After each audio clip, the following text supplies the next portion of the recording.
Bismillahirrahmanirrahim. Assalamualaikum warahmatullahi wabarakatuh. Selamat pagi Bapak Ibu sekalian, guru-guru dari SD Negeri 5 Arcawinangun. Kemudian selamat pagi juga bagi seluruh wali murid siswa-siswi SD Negeri 5 Arcawinangun yang saya banggakan. Kemudian kepada seluruh panitia dari BEM Vapet yang sudah menyelenggarakan acara parenting ini. Sebelumnya saya ucapkan terima kasih yang sangat banyak dan penghargaan untuk seluruh peserta yang hadir hari ini ya. Kenapa saya merasa harus mengucapkan terima kasih kepada Bapak Ibu sekalian yang sudah hadir pada diskusi hari ini?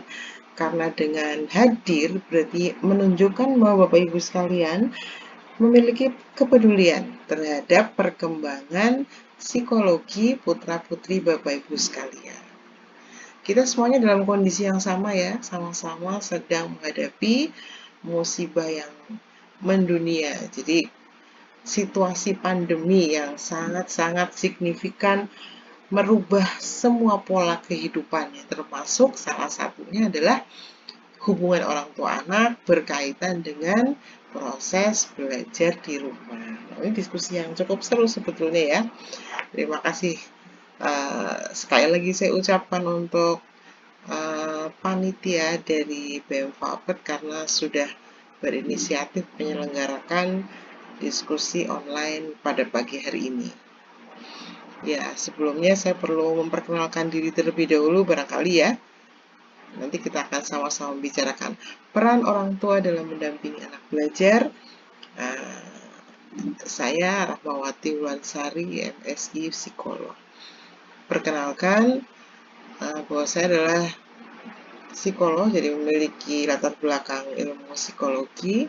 Saya dosen di Fakultas Kedokteran Unsur dan mengajar psikologi perkembangan. Ya, kalau di kedokteran itu belajarnya perkembangan psikologi dari tahap anak-anak, remaja, dewasa sampai usia lanjut. Nah, jadi berhubungan dengan yang hari ini kita diskusikan, saya mungkin nanti akan lebih menyoroti pada perkembangan anak yang harus kita pertimbangkan ketika kita berperan sebagai orang tua dalam mendampingi anak belajar. Oke Bapak Ibu sekalian, kita akan renungkan dulu masing-masing ya. Kenapa sih sebetulnya kita harus belajar tentang parenting? Apa sih pentingnya gitu ya? Karena kalau misalkan kita mau melakukan evaluasi, nggak ada tuh ya di universitas manapun fakultas siap jadi orang tua, gitu misalkan ya. Ilmu untuk menjadi orang tua itu ternyata tidak dipelajari di lingkungan akademik yang formal ya. Jadi ilmu untuk menjadi orang tua itu ternyata harus kita pelajari sendiri secara aktif, tidak ada dipelajari di bangku sekolah maupun bangku universitas gitu ya. Dan belajarnya juga tentu sepanjang hayat, sepanjang kita masih menjadi orang tua. Dari mulai anak-anak lahir sampai saat ini ya, pada saat Bapak Ibu sekalian sudah memiliki putra-putri yang usianya sekolah dasar.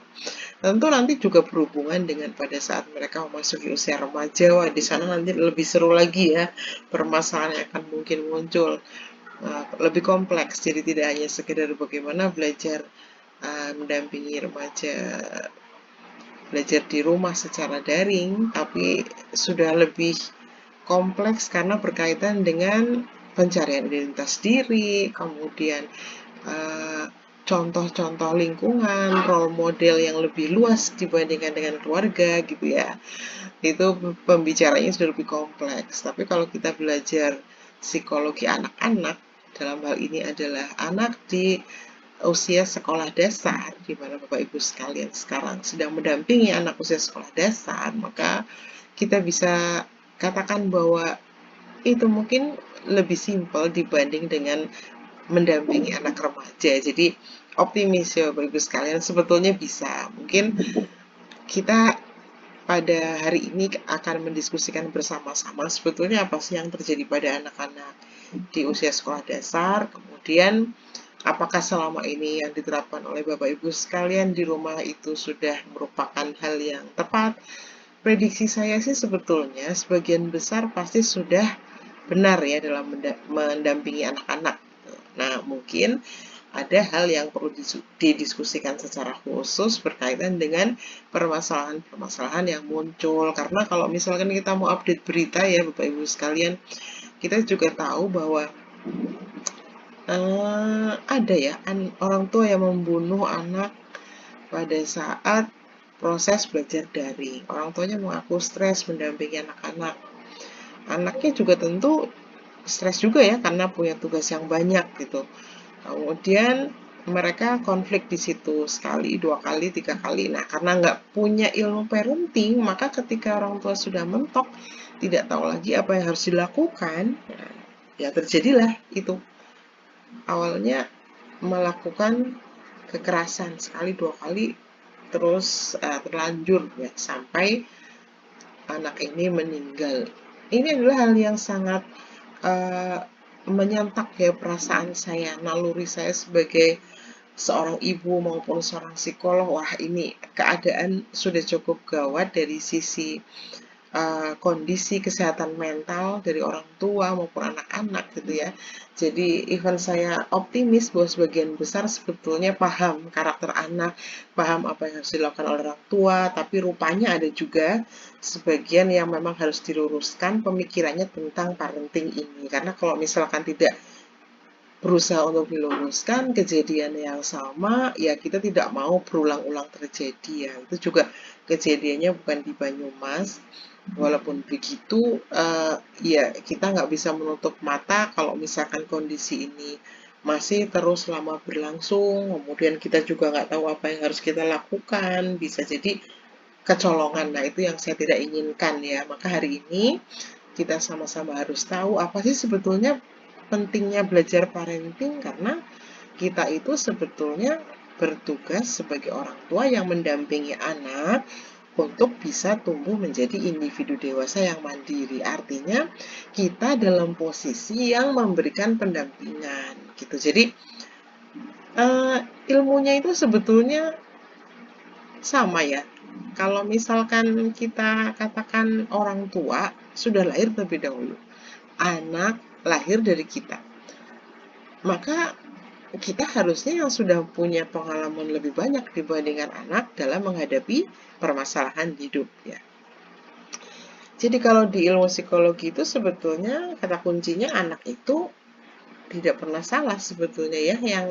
Yang harus ditekankan lagi adalah ketika anak melakukan sebuah kesalahan, maka orang tuanya harus dengan cepat melakukan introspeksi diri. Apa yang selama ini saya belum lakukan atau kecolongan, atau mungkin saya nggak sengaja memberikan contoh buruk sehingga mereka meniru apa yang sudah kita lakukan. Jadi kita tidak benar-benar menyadari bahwa kita ini punya tugas membimbing mereka untuk sampai betul-betul jadi anak yang baik sesuai di relnya gitu, dari perkembangan psikologi yang normal semacam itu.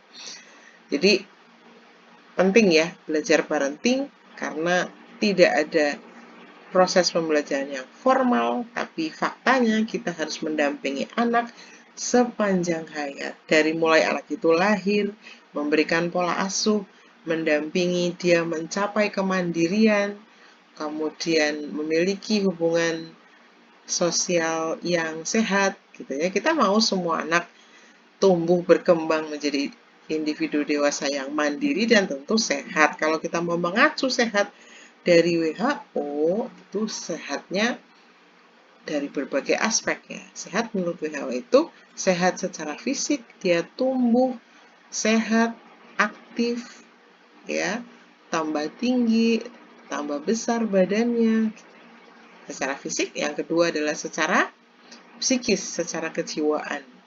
Nah, dia bisa berinteraksi dengan temannya, dia memiliki sahabat, dia disukai oleh lingkungan. Itu sehat secara psikis. Dia senang dengan kehidupannya, dia puas dengan kondisi badannya apapun itu. Nah, kemudian dari sisi sosial. Dari sisi sosial artinya dia merasa bahwa dia merupakan bagian dari masyarakat dan dia enjoy berinteraksi dengan masyarakat, berteman dan lain sebagainya ya. Jadi kita sebagai orang tua mestinya bisa mendampingi mereka menjadi individu dewasa yang mandiri dan memenuhi kriteria sehat menurut WHO tadi. Jadi sehat secara fisik, psikis, dan juga sosial. Dari beberapa teori psikologi sebetulnya kita bisa mempelajari perkembangan psikologi anak yang normal ya. Dari dia lahir, kanak-kanak, remaja, usia sekolah, remaja, dewasa awal, dewasa muda, lansia, ya itu mungkin kalau kita membicarakan per aspek satu per satu akan memakan waktu yang sangat lama, tapi nanti saya akan rangkumkan sedikit untuk bisa lebih memahami sebetulnya apa sih yang terjadi pada perkembangan anak. Nanti kita fokusnya lebih ke anak-anak ya, karena saat ini Bapak Ibu sekalian mendampingi anak usia sekolah dasar. Jadi kalau perkembangan anak dari sisi kognitif, pada masa usia sekolah dasar, kita bisa sebut bahwa mereka itu masuk tahap konkret operasional menurut Piaget, ini psikolog dari Italia. Jadi dia melihat bahwa secara kognitif mereka itu anak-anak usia sekolah dasar bisa berpikir, bisa mendapatkan materi baru, bisa menirukan sebuah perilaku itu hanya jika diberikan contoh yang konkret. Ya, dia menyebutnya sebagai fase konkret operasional secara kognitif. Jadi, mereka tuh pasti akan nurut, akan paham jika orang tuanya bisa memberikan penjelasan dengan detail. Jadi, nggak bisa kalau misalkan orang tuanya hanya mengatakan, ya begitulah dek, ya kamu kira-kira sendirilah. Nggak bisa. Jadi, mereka betul-betul harus konkret, detail. Nah, masalahnya adalah pada saat kita menemui situasi ketika anak punya pertanyaan, kita nggak bisa jawab. Nah, kita tidak boleh melepaskan dia dengan situasi tidak tahu. Kalau tidak tahu, cari tahu sendiri, cari tahu kepada temannya, atau searching sendiri salah. Kita sebagai orang tua bertanggung jawab ya terhadap proses belajarnya. Jadi kalau menurut saya ketika menghadapi situasi di mana kita tidak atau belum bisa menjawab, kita sampaikan bahwa oke, Ibu belum tahu tapi Ibu akan baca dan kita besok akan diskusi tentang ini ya. Jadi anak-anak yang kritis, yang pinter itu biasanya memang punya banyak sekali pertanyaan dan dari sisi kognitif itu tadi mereka harus mendapatkan jawaban yang konkret ya karena dari sisi kognitif masuk fase konkret operasional. Kemudian dari sisi sosio-emosional proses. Nah, pada saat anak-anak masuk usia sekolah dasar, yang ditekankan oleh Erik Erikson, dia adalah psikolog yang concern terhadap perkembangan sosio-emosional proses ya. Dia menitikberatkan bahwa anak akan cenderung mengulang perilakunya apabila dia mendapatkan penghargaan yang cukup. Anak itu butuh dipuji dalam porsi yang cukup ya. Anak butuh diberikan penghargaan yang jelas. Misalkan dia belajar, dia mendapatkan nilai 9. Oke, kita akan sampaikan kepada yang bersangkutan bahwa, nah kamu kemarin sudah belajar ya, dapatnya 9. Mungkin kalau belajarnya ditambah lagi, dibanyakin latihan soalnya, mungkin bisa 10 ya. Atau kalau sekarang biasanya menggunakan angka 90 dan 100 ya. Kalau nilainya sekarang 90, kalau lebih rajin lagi, besok 100 dapatnya ya. Itu bisa. Atau tidak hanya sekedar nilai ya, karena banyak kan aspek yang bisa kita berikan penghargaan pada seorang anak ya. Kalau dia mau bersikap manis saja seharian, nggak ngeledek adiknya, dia disuruh menjaga adik, bisa menjaga dengan baik, itu juga perlu diberikan penghargaan. Ya, menurut Erikson, penghargaan itu membuat seorang anak lebih yakin dan percaya diri bahwa, oh iya, ini adalah sesuatu yang orang tua suka. Nah, ada beberapa hal yang digarisbawahi oleh Erikson bahwa seorang anak bisa masuk dalam kondisi bahaya ketika sepanjang hidupnya, terutama pada fase anak usia sekolah dasar, mereka tidak pernah mendapatkan pujian. Ini sedikit berbahaya ya. Mereka tidak pernah mendapatkan penghargaan terhadap apa yang dilakukan. Padahal banyak sekali alasan yang bisa kita pilih untuk memuji seorang anak dan memberikan penghargaan. Ya, maka kalau sekolah dasar yang sudah paham dengan perkembangan psikologi anak, biasanya memberikan penghargaannya itu jenisnya banyak ya. Anak yang paling rajin datang hari ini, ada 3. Paling ya biasanya 1 ya, berarti yang pertama datang atau kedua atau ketiga. Anak yang nilai ulangannya 100, hari ini ada 4 disebutkan. Anak yang nanti tidak boleh ya, hanya sebagian saja yang mendapatkan penghargaan, sedangkan sebagian lain tidak. Karena kan pada intinya anak itu tidak ada yang sempurna ya, jadi mungkin dia tidak dapat nilai 100, tapi hari ini dia sudah bersikap manis dengan mau bermain dengan teman dengan tidak mengalami konflik. Itu kan juga harus diberi penghargaan. Misalkan penghargaan terhadap anak yang hari ini bajunya rapi. Penghargaan pada seorang anak yang mau bermain bergantian dengan yang lain, tidak egois.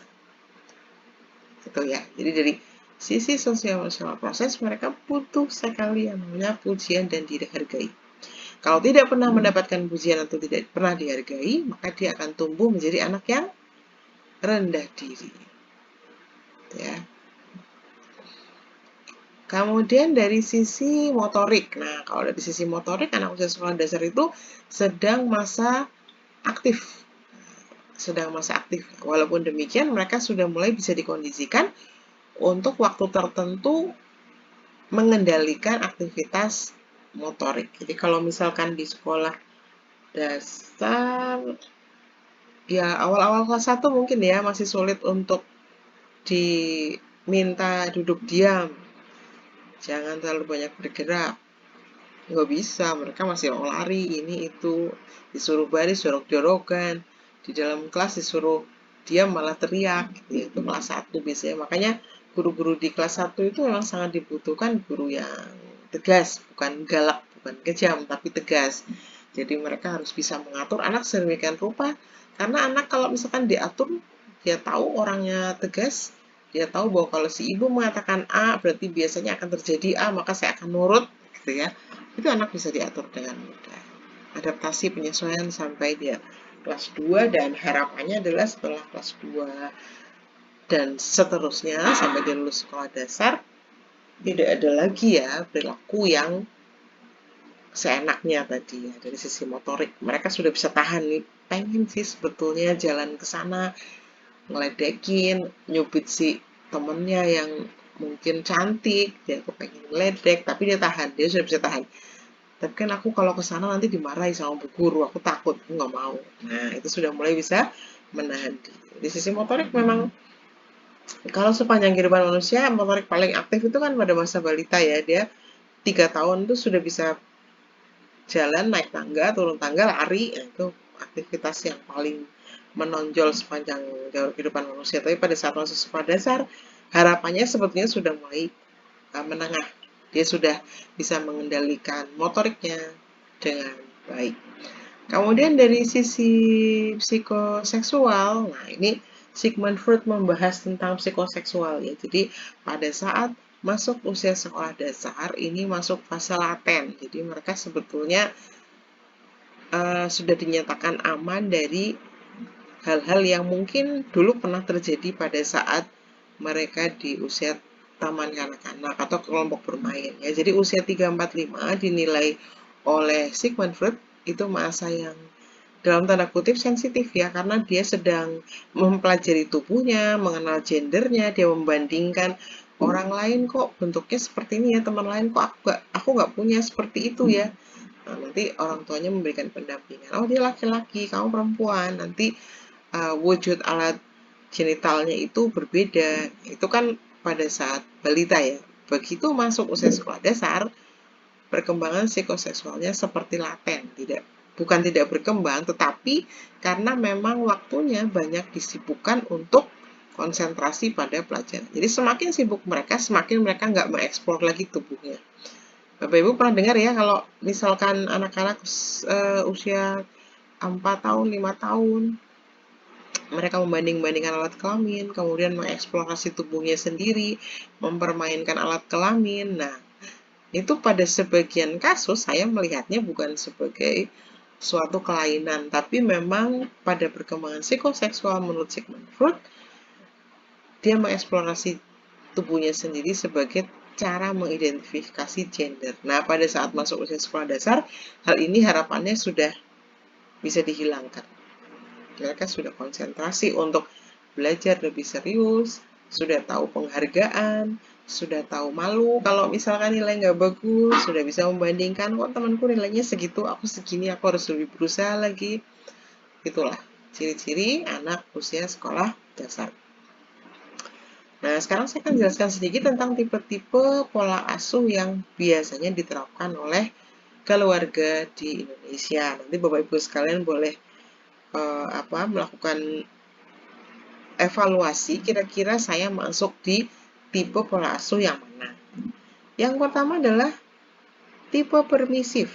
Pada tipe pola asuh permisif, orang tua cenderung mengizinkan semua yang diinginkan oleh anak.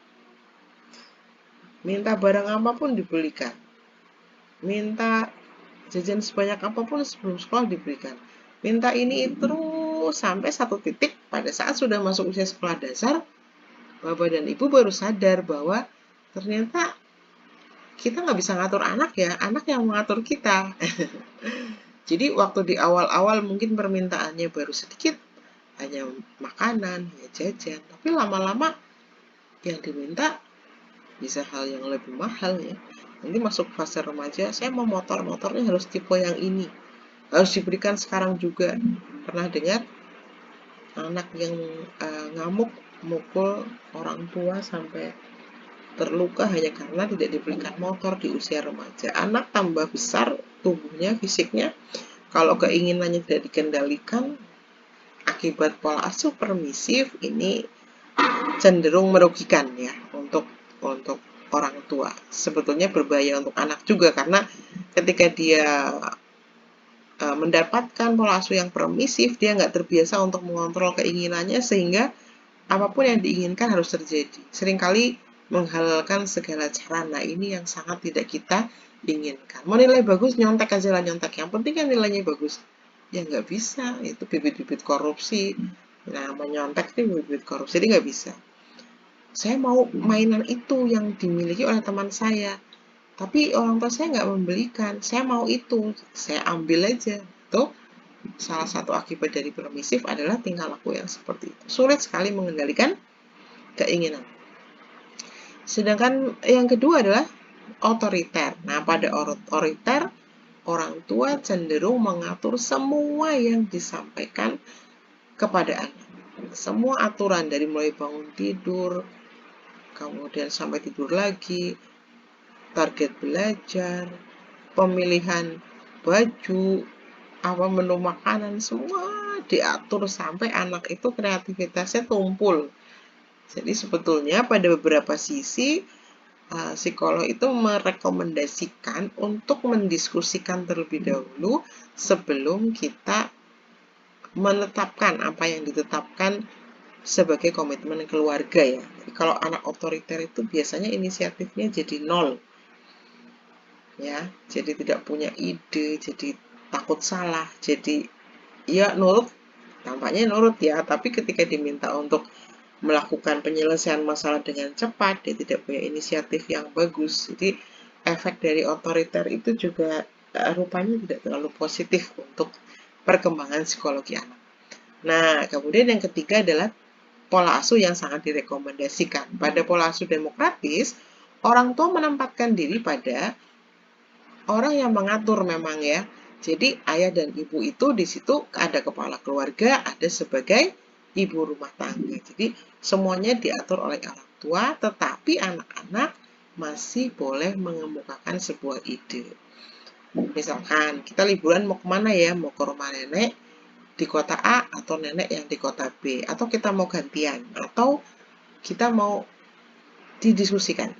Kita mencoba untuk memfasilitasi anak selain belajar komunikasi, mengemukakan ide, kita juga sebetulnya sedang memberikan kesempatan pada anak untuk tadi belajar berbicara secara sistematis, karena berbicara antara orang tua dengan anak, diskusi dengan baik itu sangat mendekatkan hubungan orang tua dan anak menjadi baik. Jadi yang paling direkomendasikan tipe pola asuhnya adalah yang demokratis.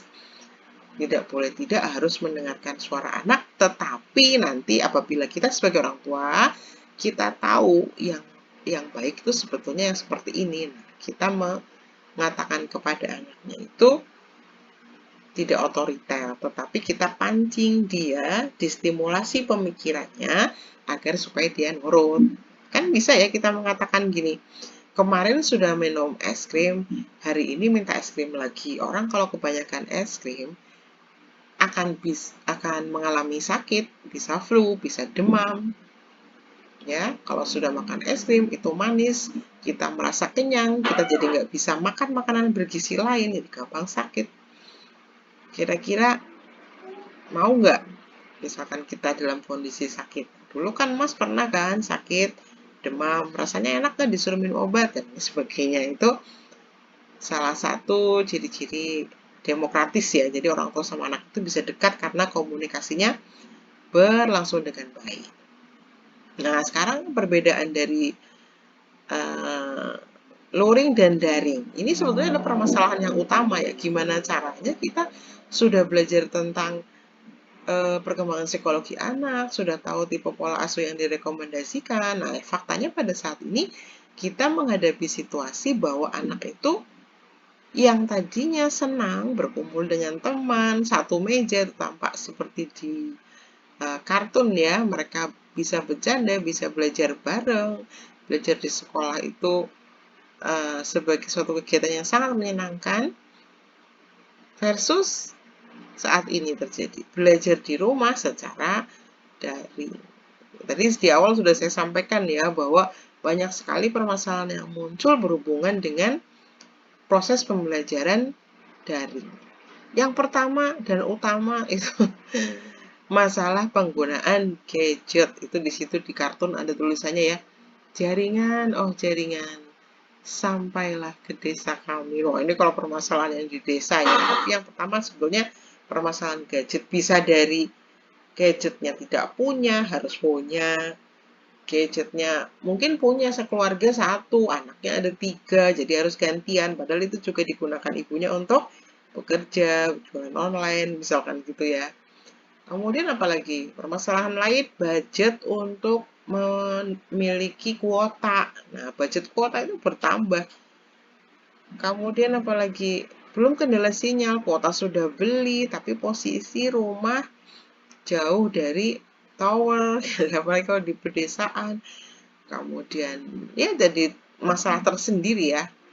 Ini sih sebetulnya nggak hanya terjadi pada anak sekolah dasar, sampai mahasiswa pun juga banyak ya yang diminta pulang ke desanya, proses pembelajaran daring, alih-alih belajar di rumah dengan tenang, malah dia harus ke hutan untuk mencari sinyal. Nah, jadi itu juga bisa menimbulkan stres tersendiri pada anak-anak usia sekolah dasar, dan itu mereka merasakan ya. So, kita sebagai orang tua seharusnya tidak menambah beban stres kepada anak. Lalu apa yang sebaiknya kita lakukan sebagai orang tua tentunya ya? Yang pertama adalah memahami karakter anak. Saya sampaikan tidak semua anak bisa beradaptasi dengan cepat ketika dia harus belajar secara daring. Ada anak yang diperkenalkan tata cara belajar daring, langsung enjoy, bisa mengikuti. Tapi ada anak yang memiliki kebutuhan untuk adaptasi terlebih dahulu. Jadi mungkin awal-awalnya nggak mau tertekan, takut, nggak mau lah bolak-balik harus lihat HP, bolak-balik tugas, bolak-balik dan lain sebagainya. Nggak boleh memaksa, ya. Kemudian jadilah role model. Kita sebagai orang tua harus jadi role model bagi anak. Role model itu apa? Contoh. Kalau kita tidak mau anak kita malas, kita nggak boleh malas. Kalau kita tidak mau anak kita pemarah, kita nggak boleh marah-marah.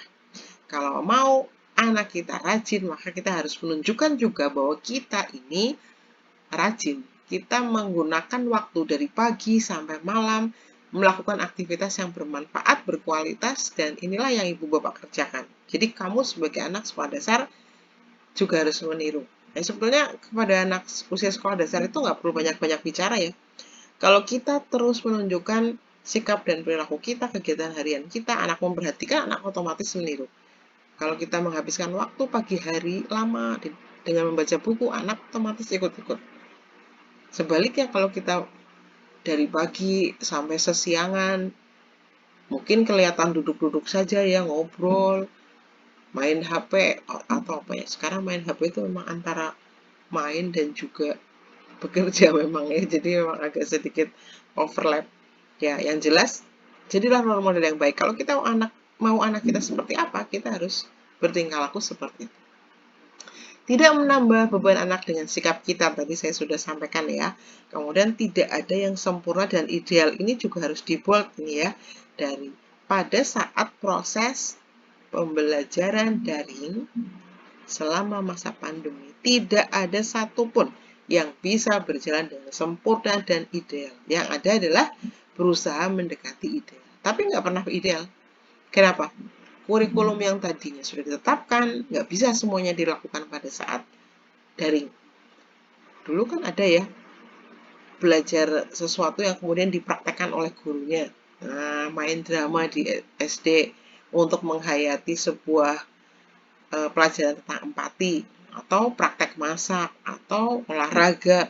Ya, semua kalau didaringkan kan nggak bisa. Gitu. Jadi, kalau kita sudah paham bahwa tidak ada yang sempurna, tidak ada yang ideal, jadi harus banyak memberikan permakluman kepada anak-anak kita di mana mereka tidak bisa mencapai target yang sempurna. Gitu ya. Harus banyak diberikan permakluman.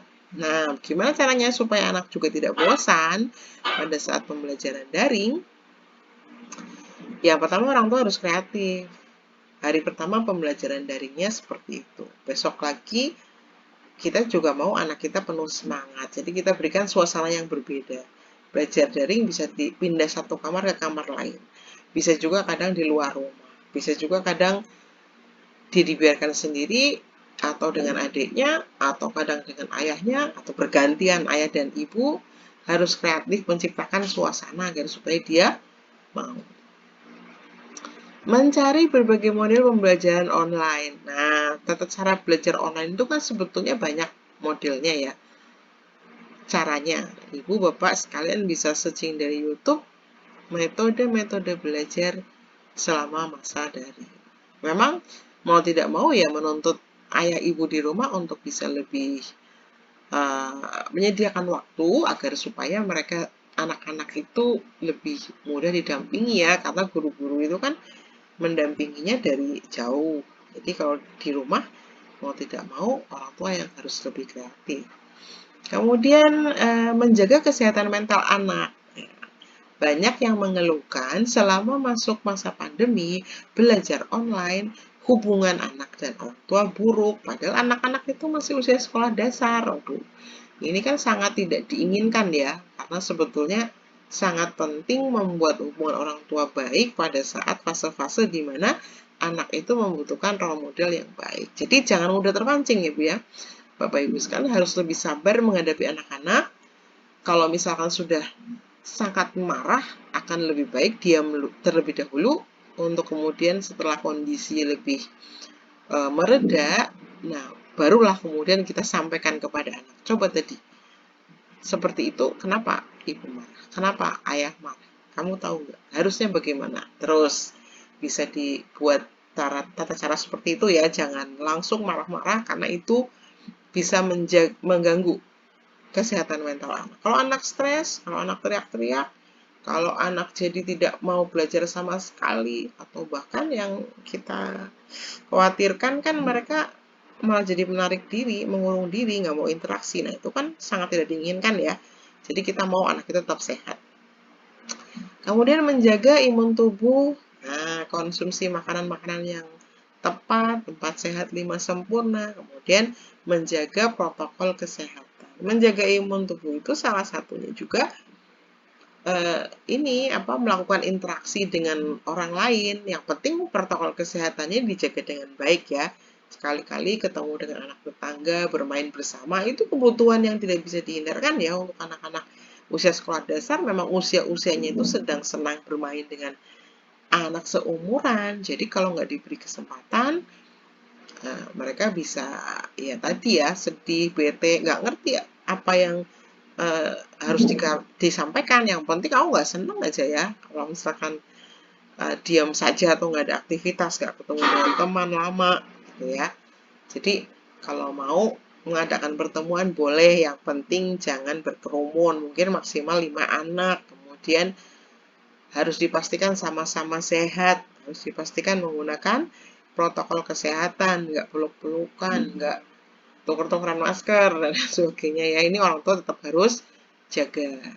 Nah, itu materi yang bisa saya sampaikan. Mungkin saya akan lebih menerima proses diskusi. Kalau ada pertanyaan, boleh disampaikan kepada panitia. Nanti kita akan diskusikan bersama.